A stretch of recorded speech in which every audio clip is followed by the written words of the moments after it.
ইয়ালৈকে আছিল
ইয়াত আমাৰ মৰুৱা শংকৰদেৱ উৎসৱ ক্ষেত্ৰত পশ্চিম উপ-বিভাগ ছাত্ৰ সন্থা আৰু শিৱম ডান্স একাডেমী আৰু নৃত্যাংগনা ডান্স একাডেমীৰ সহযোগত এখন বিহু নাচ আৰু বিহু বাদ্যৰ কৰ্মশালা আমি আয়োজন কৰিছিলোঁ আৰু আমাৰ কৰ্মশালাখনত লতাশিল বিহুৰাণী বন্যানী গগৈ আৰু পাটকাই বিহুৱতী ধনিষ্ঠা ডেকা তেওঁ প্ৰশিক্ষক হিচাপে আছে আৰু ঢোলত আছে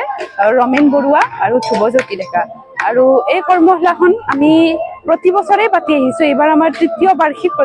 মানে কৰ্মশালা আৰু বিহু যিহেতু আমাৰ প্ৰাণত আছে, আমাৰ তেজত আছে, গতিকে মই ভাবোঁ এই বিহু নাচ শিকিবলৈ যাতে প্ৰত্যেক অসমীয়াৰ ঘৰে ঘৰে এজন ল'ৰা বা ছোৱালী উঠি আহে আৰু তাৰ আমি সেই মনত এটা ভাৱ ৰাখি আমি এই কৰ্মশালাখন আচলতে আয়োজন কৰিছোঁ আৰু আশা কৰিছোঁ যে আপোনালোক সকলোৱে সহায় সহযোগিতা আমাক আগবঢ়াব আৰু পৰৱৰ্তী সময়ত যাতে আমি এনেকৈ সকলোৱে একেলগ হৈ এনেকৈ কৰ্মশালা বা বিহুৰ প্ৰতি আমি আগবাঢ়ি যাব পাৰোঁ, এইখিনি আপোনালোকৰ আখৰত আমি আশীৰ্বাদ বিচাৰিছোঁ। প্ৰায়